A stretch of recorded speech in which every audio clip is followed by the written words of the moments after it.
What's going on, everybody? Crazy Dog back with my Browns Chargers Week 5 preview as my 3-1 Cleveland Browns are back on the road this week as they head out west to Los Angeles, California to face off against Justin Herbert and the 3-1 Los Angeles Chargers. Yeah, how about that? The Chargers are 3-1, leading the AFC West, yet you look in the stands last night, and if you didn't know any better, you would have thought that was a Raiders home game. That's freaking depressing, man. I mean, I could easily come out here roasting the Chargers and their fans and how they play 17 road games because Chargers fans apparently don't go to games. I mean, they have fans. They just don't go to games, apparently. You know? It sucks. Because I feel like, with their success, they should have a really loud fan base at games. But yet, here they are, being outnumbered at every single home game, and it's gotten to the point now where Justin Herbert has had to utilize the silent count at home games because opposing fan bases have taken over that stadium time and time again. And don't go thinking it's just recently started. No, this has been going on since their days at Qualcomm. And then, of course, they went to that soccer stadium, and yeah, let's not talk about that. I mean, when you look at the stands during Chargers games, it's always dominated by opposing fan bases. And now, as if things couldn't get any worse for Chargers fans, you got the dog pound coming to town. And you're talking about one of the largest, loudest, diehard fan bases out there. We're one of them. I mean, it's us, Raiders fans, and Eagles fans. And Bills fans, too. Those are the four largest, loudest, and most diehard fan bases in the NFL. No cap. And if you ask me, when I look in the stands this Sunday, I'm expecting to see a nice little shade of orange in the seats. I expect a lot of orange and brown, and not a lot of powder blue and yellow. I mean, there's going to be a little bit of, Chargers fans there. But let's be real. It's going to be dominated by Browns fans. I mean, you want to know what this fan base is capable of? Look what we did in Denver in 2018. We took over that joint. I expect the same this week. Especially because, it's in LA, and I've always heard that, LA is one of the larger Browns backer contingents. So that's going to be fun to see. But when it comes down to it, I think Justin Herbert will be hearing a lot of barking this Sunday. Yeah. But talking about this game, I think it'll be a really good game. The Chargers are a really good team. And that's a real shame, too. They have a damn good squad, but their fan base just doesn't show up to watch them. It's sad. It really is. I mean, what the heck was Dean Spanos thinking when he moved the team to LA? Did he not do his research? Everyone knew that the three most prominent fan bases in LA were Rams, Cowboys, and Raiders fans. But let's move the Chargers to LA. Surely that won't backfire, right? Well, look at the stands, Mr. Spanos, you friggin' douchebag. Yeah, how about that, too? They have the two biggest douchebag owners in the NFL sharing a stadium. How about that? Sounds fitting, right? Two douchebags, one stadium. Tough. But yeah, overall, I expect the Browns to come out here and just do what they've been doing. Running the ball, and then hopefully utilizing the play action. Hopefully Baker Mayfield has a good game this week, because the slander is crazy on Twitter right now. I mean, apparently, quarterbacks are not allowed to have a bad game. Every quarterback has a bad game. And I'll admit it. He was doo-doo on Sunday against the Vikings. We should have blown the crap out of them. Odell Beckham should have had at least 3 touchdowns. But Baker was just off. I don't know what the heck happened, but he was not himself. Usually he would be hitting those passes. Especially that last pass to Odell, where he was wide open. Usually he dimes that thing to Odell, and Odell's streaking to the end zone, and then he probably does some sort of dance or something.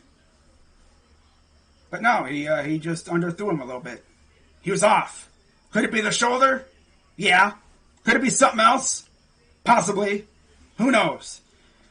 But, you look at the Chargers team, the part that really scares me is their defense, especially that dude, Joey Bosa, because in case you didn't hear, Jedrick Wills has been dealing with an ankle injury, and it's possible that he won't play this week. So, yeah, I expect Kevin Stefanski to scheme around that and try to mitigate that pass rush, because I think that's another thing that's affected Baker. The offensive line has been kind of shaky to start. I think, we've given up double-digit sacks this year so far, or something like that. It's not good. The offensive line has to tighten up. They were great last year. I don't know what the heck happened. But yeah, injuries have not helped matters. Now you look at their secondary, Michael Davis, of course, their safeties, Nasir Adderley, Derwin James, and then Chris Harris, Asante Samuel, who's always up for Rookie of the Year every week, it seems like. Their defense ain't no joke, and we're going to have our hands full. And then when you look on the other side of the ball, of course, they got Keenan Allen, Mike Williams, KJ Hill, my guy. Their offensive line is going to be put up to the test, though. Rashawn Slater, he will be matched up with Myles Garrett, who, for 2 weeks in a row, has put an offensive lineman on their ass. I think last week it was Rashad Hill who had the unpleasant task of blocking Myles, and we saw how that went. You have Matt Filer at left guard, Corey Linsley at center, Oday Abushi at right guard, and Storm Norton at right tackle. If our defensive line can do what they did the last 2 weeks this week, we should be fine. This defense has been feasting these last 2 weeks. Let's keep it up. I think we have the 3rd best run defense too. So Eckler's going to have his work cut out for him. And then of course, at tight end they have Jared Cook and Donald Parham as well. This is going to be a fun game. I can't freaking wait. Now, when it comes to my 3 keys to victory, key number 1, this is a big one. I think it's going to be like this every week. Utilize the run game and, get that play-action game going. Because if that run game gets rolling early on, then the play-action will open up. The defense is going to start following the running back, and that's going to open up the bootleg. I feel like that's where Baker really excels, out of the play-action. And also I hope that if there is an open running back, that Baker does the smart thing and gets it to him. There was a couple chances last week. He had a wide open Demetric Felton and Kareem Hunt, and this dude decided, I'm going to be Lamar Jackson. No, don't do that. Because you're going to get hurt even more than you probably already are. Okay? We don't want you getting even more hurt than you already are. Because you got a bag waiting for you if you start balling out here. Alright? Don't put your freaking health at risk. I understand you're trying to, make a play, but do the smart thing. Get the ball to your running backs, alright? God, man, it scared the crap out of me when you do that. You even had Jim Donovan saying, please slide, a couple weeks ago, when he was running the ball like that. I think it was against the Texans. Dude, seriously. Gotta settle down with that. He's gonna freaking hurt himself. Alright, I really don't want to see Case Keenum out there, unless, it's like a blowout or something, and, he's just out there for cleanup duty. Especially against Joey Bosa and company. But, this should be a good game. Yeah, key number 1, definitely. Getting that run game going and then utilizing the play action. Key number 2 is get to Justin Herbert. Get to him. Get in his face. Get some sacks. Maybe force some turnovers. for the second week in a row. We had an interception negated due to a DPI, so I would like to see our secondary guys actually, you know, not commit a penalty like that. That'd be great. You know, if we get a turnover, I would like to not see any yellow laundry on the field. Thank you very much. And then key number 3 is be smart. Yeah, be smart. Don't turn the ball over. Don't give their offense any more chances than they're already going to have to beat you. And we should be fine, you know, and don't turn the ball over. Yeah, and don't commit any stupid penalties. So far, we've been all right with that. You know, just got to be smart out here. In terms of my player to watch this week, I'm going to say it will be, I'm going to say Kareem Hunt. I feel like he's going to have a good game going up against a team that he knows pretty well. Of course, he used to play with the Chiefs, and he knows these guys from his days in Kansas City. Now, my score prediction for this game, I'm going to say Browns go into LA and they squeak out a very close dub. I'm going to say Browns win 28-24, and we go to 4-1.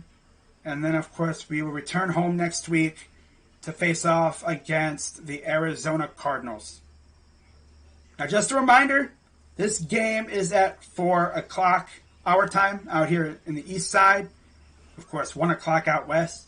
So, just a reminder, I don't want you guys, you know, turning on Fox to CBS at 1 o'clock p.m. Eastern time and not seeing the Browns. You know, like, crap, what happened to the Browns game? Or like, you go to check my channel and I'm not live and you're like, why is it Crazy Dog live? And then you look at the time and it's like, oh, they start at 4. Right. But yeah, guys, this should be a good game. Of course, I'll be live on Sunday about 3:50 p.m. and we'll get the show on the road. Of course, I will be live tonight at around 8 o'clock for the American League Wild Card game. Red Sox-Yankees should be a doozy. And I'll be live tomorrow night for Cardinals and Dodgers. So again, that one should be really good. Waino versus Scherzer tomorrow night. Tonight it is Garrett Cole and Nathan Eovaldi. So 2 great pitching matchups for the wild card games. Love to see it. But that is going to wrap it up for this video. Shout out to my Dog Pound brothers as always. Love y'all. And let's go out there and get this dub, alright? So with that being said, I'm Crazy Dog 99. Let's go Browns. And I'm out.